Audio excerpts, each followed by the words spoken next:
고린도전서 14장 두 번째 시간입니다. 인용한 성경은 한글 킹제임스 성경입니다. 13절부터 보겠습니다. 그러므로 알지 못하는 방언으로 말하는 사람은 통역할 수 있도록 기도해야 하리라. 만일 내가 알지 못하는 방언으로 기도하면 내 영은 기도하는 것이지만 나의 지각은 열매를 맺지 못하리라. 여기서 내 영이지 성령이 아닙니다. 은사주의자들은 내 영이 기도하기 때문에 자기 자신이 알아듣지 못해도 상관이 없다고 말을 합니다. 그래서 그 사람들은 거침없이 알아듣지 못하는 방언으로 기도를 합니다. 그 다음 구절의 경고를 그들은 아랑곳하지 않습니다. 나의 지각은 열매를 맺지 못하리라고 경고하고 계십니다. 성경 말씀을 제멋대로 왜곡하고 사사로이 해석하며 변개를 일삼는 자들은 또 성경 말씀을 곧잘 삭제하기도 합니다. 이 사람들은 자기 마음에 드는 구절만 갖다 쓰고 마음에 들지 않는 부분은 싹 잘라버립니다. 그런 자들은 하나님의 말씀을 하나님의 말씀으로 받아들이지 않고 자신들의 사욕을 채우기 위해 이용하기만 합니다. 나의 지각은 열매를 맺지 못하리라고 왜 그렇게 말씀하고 계십니까? 16절에 그 이유가 나옵니다. 내가 말하는 것을 깨닫지 못한 채 자리에 앉아있는 그 사람은 내가 무슨 말을 하는지 이해하지 못하는데 어떻게 너의 감사에 아멘할 수 있으리요? 17절에서도 이유를 설명해 주고 있습니다. 다른 사람이 세움을 받지 못한다고 말씀하고 계십니다. 배교자들은 이 구절에서도 성경을 변개시킵니다. 나의 지각은 열매를 맺지 못하리라는 성경 구절을 내 마음은 활발하게 움직이지 않으리라 이런 식으로 뜯어 고쳐 놓았습니다. 또 내 영은 기도하는 것이지만을 성령은 기도하는 것이지만 이런 식으로 현대어 신약 성경으로 엉터리로 바꿔놓았습니다. 개역 성경에서는 나의 마음은 열매를 맺지 못하리라로 바꿔놓았습니다. 자기 마음이 깨닫지 못하는 듯이 그렇게 바꿔놓은 것입니다. 다른 사람들이나 교회를 세우지 못한다는 원래의 말씀을 슬쩍 이렇게 피해갑니다. 한글 킹제임스 성경에 단어 하나만이라도 이렇게 바꾸면은 건전한 교리를 잃어버리게 됩니다. 교회를 세우지 못하고 다른 사람을 세우지 못하는 것은 교회를 파괴하고 다른 사람에게 악을 끼치는 것입니다. 그러나 성경 변개자들은 그런 것 좀은 아무렇지도 않게 생각을 합니다. 심지어는 의도적으로 그렇게 하기를 서슴지 않습니다. 그래서 알아들을 수 없는 방언으로 기도하더라도 거기에 마음을 담아 기도하면 그 방언 기도는 얼마든지 괜찮다고 그렇게 사람들을 미혹합니다. 기도를 하려면은 알아들을 수 있는 언어로 거기에 마음을 담아서 그렇게 드리는 기도라면은 더 좋을 것입니다. 그런데 왜 하필 알아들을 수 없는 언어도 아니고 소리에 마음을 담으려고 그렇게 애를 쓰는 것입니까? 참으로 이상한 사람들입니다. 그들이 방언에 담는다는 마음이라는 것은 그 내용이 뻔합니다. 자신들의 육신적인 정욕에만 갈급한 자들이기 때문입니다. 이렇게 변개된 엉터리 성경들은 모두가 다 마귀가 역사하는 책들입니다. 은사주의자들이 방언 기도를 하면은 내 지각으로는 이해하지 못해도 내 영은 알아듣는다고 이렇게 사사롭게 멋대로 해석을 하고 억지를 부립니다. 그리고 이 방언이야말로 대단한 은사이고 하나님의 능력이라고 믿습니다. 그리고 이 방언을 통해서 한껏 감정을 표출합니다. 쉽게 말해서 한바탕 기분을 푸는 것입니다. 인간이 감정을 갖는다는 것 자체는 정상적이고 잘못된 것이 아닙니다. 인간이 하나님과 함께 하는 데서 나오는 행복한 감정을 분출하거나 쏟아놓고 하나님을 찬양하는 것은 참으로 잘하는 일입니다. 하나님에 대해서 좋은 감정을 갖는 것, 그리고 좋은 감정으로 하나님을 대하고 이렇게 하는 것은 좋은 일입니다. 그러나 사람이 자신의 감정에 들떠 있을 때 조심해야 할 것이 있습니다. 감정에 들떠서 신경체계의 통제력을 잃어서는 안 된다는 사실입니다. 감정이 지나치게 고조되어서 신경체계의 통제력을 잃게 되면은 이것은 마치 마약에 도취되어서 환상 속에 빠진 것과 다름이 없습니다. 이런 상태에 빠졌다가 깨어난 사람들은 이런 엄청난 감정적 체험으로 인해서 그것이 참으로 중요한 것으로 착각을 합니다. 알아들을 수 없는 방언을 이렇게 횡성을 수설하다가 이런 환각 상태에 빠지도록 은사주의자들은 사람들에게 환각제를 나누어주는 자들입니다. 이런 식으로 사람들의 감정을 조종하는 자들은 모두가 다 마귀의 앞잡이들입니다. 환각 상태에 빠져서 어떤 감정적인 체험을 하게 하는 것은 결코 성령님의 역사가 아닙니다. 이렇게 비판을 하면은 이러한 비판에 대해서 용서받을 수 없는 죄를 범했다고 오히려 반박을 합니다. 마귀의 더러운 영을 성령으로 오해함으로써 저들은 엄청나게 큰 착각에 빠져 있습니다. 구원받은 그리스도인이 감정이 폭발해서 자신의 온전한 정신줄을 놓고 통제 불능의 상태로 몰아넣는 것을 어떻게 성령의 역사라고 주장하는 것입니까? 그러한 것을 입증해 줄 만한 성경 구절이 어디에 있습니까? 은사주의자들이 갓 구원받은 그리스도인에게 방언을 강요하는 것은 그들을 잘못된 길로 인도해서 그들의 구원마저 뒤흔들어 놓으려는 마귀의 술책임을 알아야 합니다. 어떤 은사주의자들은 방언을 못하면 구원받지 않은 것이라고 하고 또 어떤 은사주의자들은 구원을 먼저 받은 뒤에 성령 침례를 받아야만 그 구원이 완성된다고 그렇게 말을 합니다. 구원의 표식으로 방언을 한다는 것이죠. 어떤 쪽이든지 간에 구원의 확신을 완전히 망가뜨려 놓게 됩니다. 은사주의자들은 구원받은 사람들을 혼란에 빠뜨리는 사역을 전문으로 하는 자들입니다. 이들은 결코 하나님의 사역을 하는 자들이 아닙니다.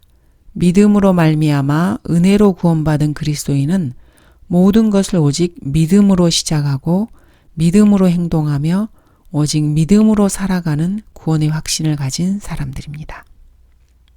구원의 확신은 감정에 의지해서 유지되는 것이 아닙니다. 감정은 오히려 구원의 확신을 뒤흔들어 놓을 위험이 있습니다. 우리 자신의 감정에 대해서 경계해야 하는 이유가 바로 이것입니다. 성경에 기록된 말씀들을 개인적인 감정으로 해석해서는 결코 안 됩니다. 개인적인 감정을 오히려 성경에 기록된 말씀으로 해석을 해야 합니다.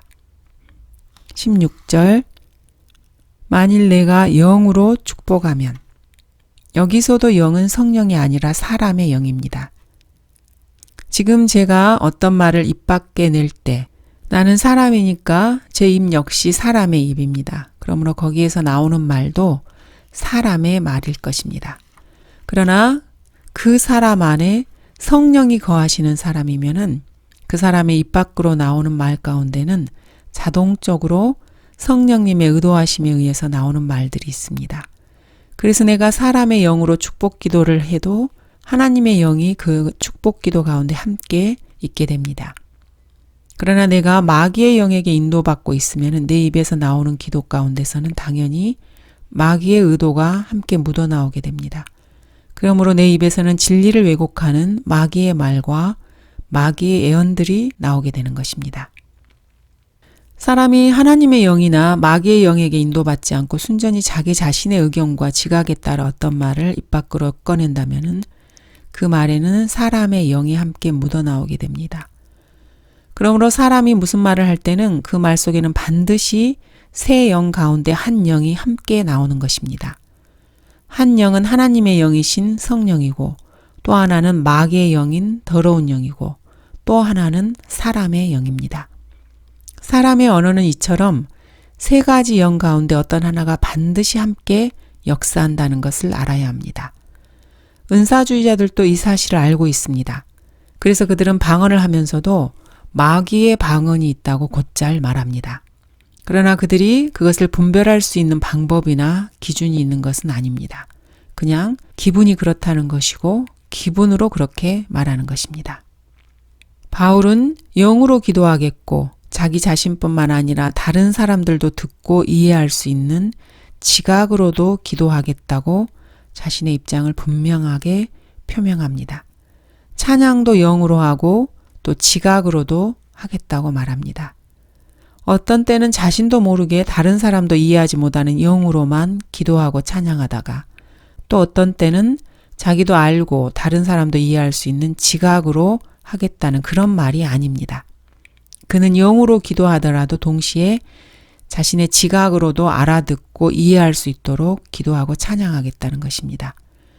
우리가 기도하고 찬양할 때 도무지 무슨 말을 하는지 모르고 영으로만 해서도 안 되고 그렇다고 지각으로는 알아듣고 이해해도 영이 담겨 있지 않은 기도와 찬양을 해서도 안 됩니다. 그리스도인의 기도와 찬양은 지각으로 이해할 수 있으며 영적이어야 합니다. 인간끼리 주고받는 말과 노래가 아니기 때문입니다. 기도와 찬양은 하나님께 드리는 것이며 하나님과의 대화이고 교제입니다. 이렇게 할 때 그 기도와 찬양에 다른 사람들도 알아듣고 호응하면서 함께 아멘할 수 있다고 바울은 말하고 있습니다. 그렇게 할 때 나의 기도와 찬양은 열매를 맺을 수 있습니다. 이런 은사주의 허풍쟁이들은 주로 젊은 사람들을 겨냥해서 은사주의를 퍼뜨리고 그것을 일종의 청년운동으로 끌고 가려고 합니다. 이러한 운동에 앞장섰던 캐서린 쿨만이나 데이브 워커슨 같은 사람들이나 캘리포니아의 로고스 출판사나 가수 팻분 같은 사람들의 경력을 보면은 그들의 의도가 분명합니다. 그들은 모두가 다 한결같이 마약 문화에 연루되었던 사람들입니다. 그런 사람들이 앞장서서 하나님의 젊은이들인 젊은 그리스도인들에게 은사주의를 퍼뜨리고 접근하게 되는 것입니다. 젊은 사람들은 감성적이고 감정이 넘칩니다. 그래서 감정에 호소하고 감정을 불러일으키는 은사주의 운동은 젊은이들을 쉽게 파고듭니다. 인간의 감정 그 자체는 결코 나쁜 것은 아닙니다. 인간에게 감정을 주신 분 역시 하나님이십니다. 사람이 하나님과 함께하며 행복한 감정을 느끼고 넘치는 감정으로 하나님을 찬양하는 것은 참으로 좋은 일입니다. 그러나 감정에 들떠서 자기도 모르는 사이에 신경체계의 통제력을 잃고 인간의 지성이 완전히 압도되어 버리면은 그것은 다른 차원의 이야기입니다. 이러한 것을 그리스도인들은 경계해야 합니다. 인간의 신경체계를 마비시켜버리는 것이 무엇입니까? 바로 마약입니다. 은사주의자들은 그리스도인들에게 마약을 나누어 주고 있습니다. 방언이 기막힌 마약 효과를 내고 있습니다. 이 마약에 한번 취하게 되면은 인간의 지각은 완전히 마비되어서 진리의 말씀이나 생명의 말씀 따위를 다 내팽개쳐 버립니다. 그리고 환각 속에서 이상한 성령놀이를 하게 됩니다. 이것은 무당들이 마귀들과 접신하기 위해서 주문을 흥얼거리고 팔짝팔짝 춤추면서 뛰는 것과 같습니다. 방언은 더러운 영들의 세계로 진입하는 통로입니다. 은사주의자들은 한바탕 춤을 추고 방언을 짓거리면서 감정을 고조시킵니다. 그렇게 하면 어느새 누군가가 다가와서 그들을 사로잡고 마음대로 지배하게 됩니다. 그리고 환각세계로 데리고 들어가서 거기서 더러운 영들과 신나게 놀게 됩니다. 그들은 이러한 감정적 체험을 영적 체험이라고 말하면서 위장을 합니다. 은사주의 목사들은 사람들과 마귀들을 연결해주는 무당들입니다. 인간의 감성에만 매달리는 은사주의에 대해서 우리가 이렇게까지 경계하는 것이 바로 이런 이유 때문입니다. 그리스도인들이 구원하시는 하나님의 능력의 손을 굳게 잡고 있으면은 이런 감성적인 체험에 쉽사리 휘말려들지 않습니다. 은사주의자들이 흔히 말하는 성령 체험 따위에 결코 미혹당하지 않습니다. 예를 들어서 35세쯤 되는 어떤 사람이 마침내 그리스도를 구주로 영접하고 구원받게 되었다고 할 때 한 일주일이나 열흘쯤 지나면은 구원받았다는 데 대해서 오는 무엇인가 색다른 체험을 하고 싶어 합니다. 그런 사람들이 많이 있습니다. 러크만 목사님 역시 구원받고 나서 기도하는 중에 하나님, 성령 그런 것을 실제로 느끼고 체험해보고 싶은 생각이 간절했습니다. 구원받고 나서 성령 침례를 받게 되었고 새 사람이 되어 새 옷을 입었다는 사실에서 오는 어떤 느낌을 마음속에서 이렇게 갖고 싶어 하는 것입니다. 이런 것은 단순하게 방언을 말하는 그런 것과는 전혀 다른 차원의 심오한 내면적 욕구입니다.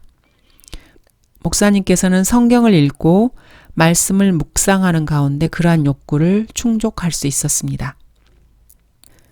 은사주의자들이 말하는 성령 체험 따위의 필요성을 정당화할 만한 그 어떤 성경 구절도 없었습니다.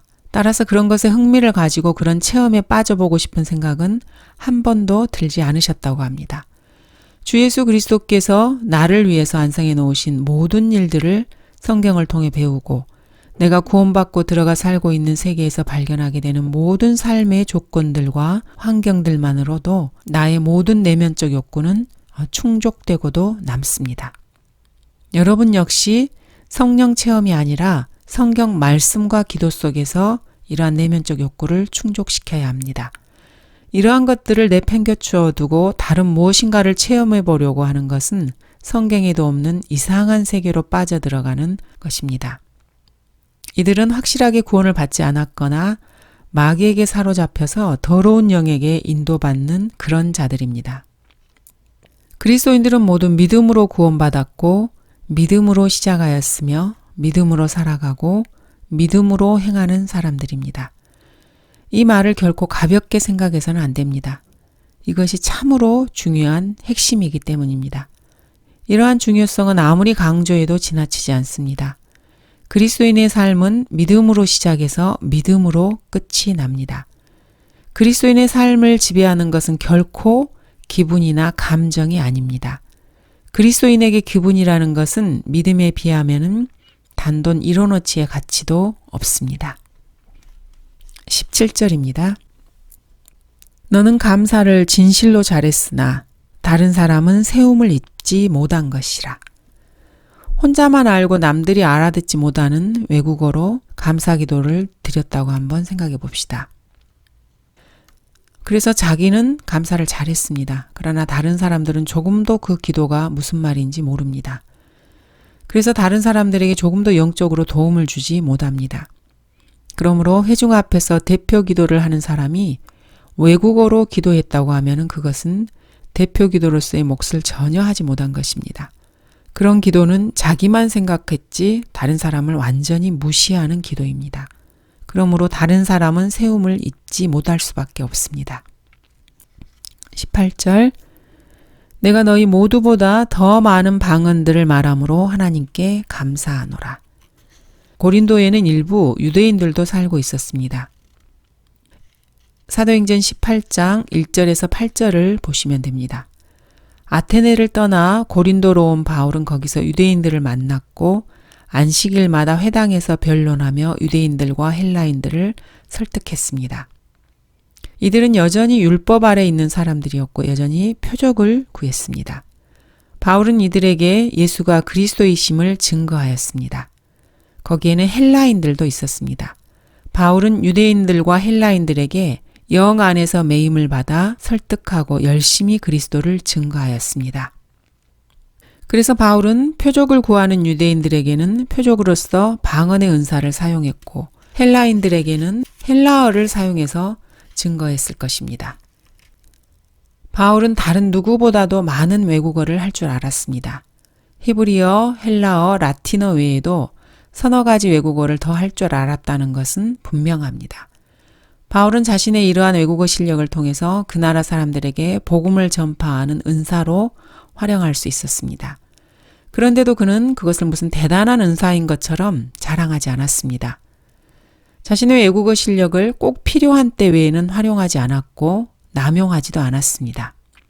19절을 보면은 이러한 사실을 분명하게 알 수 있습니다. 19절은 참으로 위대한 말씀입니다. 이 한 구절만으로도 철없이 함부로 방언을 짓거리는 사람들의 입을 틀어막을 수 있습니다. 그리스도인들은 성경을 대할 때 큰 말씀들에만 눈을 크게 뜰 것이 아니라 때로는 이렇게 사소해 보이는 말씀들에 대해서도 귀를 크게 열고 귀담아 들어야 합니다. 19절입니다. 그러나 교회 안에서는 1만 마디에 알지 못하는 방언으로 말하기보다는 차라리 나의 지각으로 5마디 말을 하여 나의 말로 다른 사람들을 가르칠 수 있기를 원하노라. 이 말씀을 앞에 놓고도 계속해서 방언을 고집하시겠습니까? 그리스도의 몸된 교회 안에 다른 사람들이 알아들을 수 있는 언어로 단 5분만이라도 하나님의 말씀을 전파해도 이 땅의 모든 은사주의 교회 사람들이 알아들을 수 없는 방언으로 10년 동안 또는 20년, 30년 동안 제잘되는 것보다 훨씬 많은 열매를 맺고 교회를 튼튼하게 세워나갈 것입니다. 이것은 저의 개인적인 의견이 아닙니다. 이것은 성령님께서 고린도전서 14장 19절을 통해서 여러분들에게 말씀하고 있는 것입니다.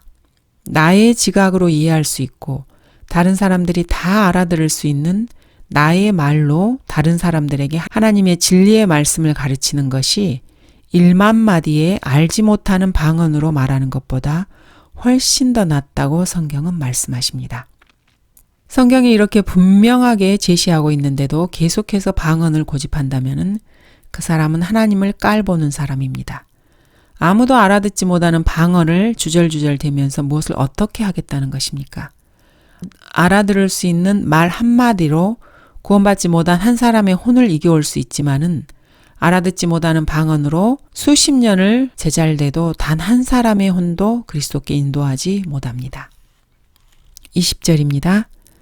형제들아, 깨닫는 데에는 어린아이가 되지 말고 악에는 어린아이가 되더라도 깨닫는 데에는 어른이 되라. 그리스도인들이 말씀의 진리를 깨닫는데 미숙하고 유치한 어린아이처럼 굴지 말고 어른처럼 성숙한 자세를 취해야 한다고 명령하고 있습니다. 방언에 집착하는 것은 성숙한 그리스도인의 자세가 아닙니다. 악을 행하는 데는 어른처럼 능수능란한 것보다는 오히려 어린아이처럼 미숙하는 것이 훨씬 더 좋습니다. 성경 말씀의 진리를 있는 그대로 받아들이지 못하는 은사주의자들은 그래서 깨닫는 데에는 어린아이들입니다. 그러나 말씀을 왜곡하고 변개, 삭제하고 거부하는 악을 행하는 데에는 어른 못지않은 성숙한 자들입니다. 바로 그렇기 때문에 그들은 고린도전서 14장 19절과 같이 이렇게 지극히 평범한 말씀도 깨닫지 못하는 것입니다. 고린도 교회 내에도 말씀을 깨닫는 데 머리가 꽉 막혀버린 어린아이 같으면서도 말도 안 되는 방언을 제잘되며 악을 행하는 데에는 어른처럼 행하는 자들이 있었습니다. 그들이 바로 표적에만 매달린 유대인들이었습니다. 21절을 보겠습니다. 율법에 기록되기를 주가 말하노라. 내가 이 백성에게 다른 방언들과 다른 입술들을 가진 사람들을 통해 말할 것이지만 그들은 그 모든 것으로도 내게 듣지 않을 것이라. 이 백성에게 라고 말씀하고 있습니다. 이 백성이 누구입니까? 유대인들입니다. 표적이 필요한 사람들이었습니다. 율법에 기록되기를, 즉 구약에 머물러 있던 유대인들은 계속 표적을 구하였기 때문에 방언의 표적을 보여주었습니다. 이것은 이사야서 28장 11절에 이는 그가 더듬는 입술과 다른 언어로 이 백성에게 말씀하실 것임이라는 예언이 성취된 결과였습니다. 더듬는 입술과 다른 언어의 대상은 이 백성, 즉 유대인들을 향한 것입니다. 우리 그리스도인들에게는 표적으로서의 방언이 필요 없습니다. 22절입니다. 그러므로 방언들은 믿는 사람들을 위한 것이 아니라 믿지 않는 사람들을 위한 표적이지만 예언은 믿지 않는 사람들을 위한 것이 아니고 믿는 사람들을 위한 것이라. 은사주의자들은 이렇게 고린도전서 14장 전체에서 방언에 대해서 한결같이 부정적으로 언급하고 있는 이런 수많은 구절들을 몽땅 다 왜곡하고 이리저리 둘러대면서 방언의 정당성을 증명하느라고 진땀을 흘립니다.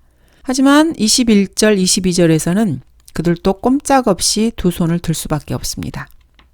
그래서 이 사람들은 이 두 구절을 아예 건너 뛰어버립니다. 이 구절이 없는 것처럼 하는 것이죠. 이 두 구절은 방언이 누구를 위한 것인지 분명하게 밝혀주고 있습니다. 결코 방언은 그리스도인을 위한 것이 아니라고 확실하게 못 받고 있습니다. 믿지 않는 사람들이라는 것은 유대인들을 말합니다. 사도행전 10장 44절에서 47절을 보면은 베드로의 설교를 듣고 유대인들이 이방인들에게도 성령의 선물이 부어진 것을 보고 놀라는 모습이 나옵니다. 그들은 이방인들이 믿음으로 구원받는다는 사실을 도무지 믿지 않았던 자들입니다. 그래서 성령님께서는 유대인들이 보는 앞에서 이방인들에게 성령의 선물을 부어주심으로써 표적을 보여주십니다. 그리고 나서야 유대인들은 이 사람들이 우리와 마찬가지로 성령을 받았으니 라는 베드로의 말에 동의를 합니다.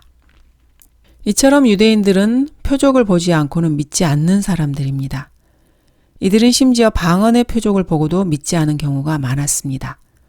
그들은 그 모든 것으로도 내게 듣지 않을 것이라. 그러므로 방언은 믿는 사람들 곧 그리스도인들을 위한 것이 아니라 믿지 않는 유대인들을 위한 표적입니다. 이러한 모든 표적들은 사도들과 함께 다 사라졌습니다. 그것으로 끝났습니다.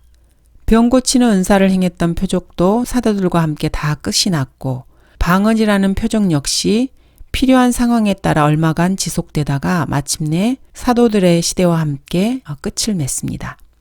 교회사 전체를 통틀어서 하나님의 사역을 수행하던 위대한 사역자들이나 목사들, 선교사들 이들 중에서 그 누구도 방언을 말하거나 방언에 대해 언급하거나 방언에 대해서 긍정적으로 말한 사람은 한 명도 없었습니다. 오랄 로버츠나 삼바드나 캐서린 쿨만 같은 이런 자들은 교회사를 다시 고쳐쓰기까지 했습니다. 그렇지만 그 어떤 교회사에도 그런 이야기는 발견되지 않습니다. 사도시대 후기, 니케아 공의 이전에도 또 그 이후 시대에도 또 암흑시대 동안에도 종교개혁 시대에도 대부흥 시대에도 제2차 대부흥 시대에도 그 이후 지금까지 신실한 사역자들 중 그 누구도 자신이 방언을 하거나 방언에 대해서 좋게 말한 사람은 아무도 없었습니다. 빌리 썬데이, 토레이도 방언에 대해서는 언급조차 하지 않았습니다. 그들은 성경 말씀을 잘 알고 있었고 말씀에 순종했던 신실한 사람들이었기 때문입니다. 23절입니다. 그러므로 만일 온 교회가 한 자리에 함께 모여 모두 방언들로 말을 하게 되면 배우지 못한 사람들이나 믿지 않는 사람들이 들어와서 너희가 미쳤다고 말하지 아니하겠느냐. 방언은 유대인들을 위한 표적으로 주어진 은사였습니다. 교회에게 주어진 은사가 아닙니다. 그런데도 교회 안에서 계속해서 방언을 주절주절 대면은 오히려 방언을 배우지 못한 사람들이나 믿지 않는 유대인들이 보고 구원받았다는 것이 곧 미쳤다는 것을 의미하는 것이라고 생각하게 됩니다. 성경을 있는 그대로 믿는 사람들이라면은 그들이 미쳤다기보다는 더러운 영에게 이끌리고 있다는 것을 금방 알 수 있습니다. 성경 말씀의 진리를 알지 못하는 사람들이 본다면은 그저 미친 사람들로 생각될 것입니다. 구원받지 못한 사람들이 미친 사람들로부터 복음을 듣고 그리스도를 영접하게 된다는 것은 상상조차 할 수 없습니다. 구원받지 못한 사람들은 이런 미친 사람들을 보면은 도망쳐 버립니다. 구원받지 못한 죄인들을 오히려 도망치게 만드는 방언을 계속해서 주절거리는 사람들의 입을 주님께서는 틀어막고 싶어 하십니다. 방언을 말하는 은사주의자들은 주님의 구원 사역을 방해하는 방해꾼들입니다. 그들은 성령과는 아무 관계도 없습니다. 그들은 마귀들과 손잡고 있는 자들입니다. 그들은 그리스도를 증거하고 복음을 전파해서 한 사람이라도 더 구원받게 하려고 애쓰는 사역자들이 아닙니다. 오히려 구원받은 그리스도인들을 혼란스럽게 하고 혼돈으로 이끄는 그런 자들입니다. 실제로 은사주의를 표방하는 교회를 보면은 한결같이 그들은 구령 활동에는 전혀 관심이 없습니다. 그들은 다른 교회에 다니는 그리스도인들을 빼내서 자기네 교회로 옮겨오도록 미혹하는 일에 관심을 가지고 있습니다. 그들이 하는 일이 바로 그런 것들입니다. 감사합니다.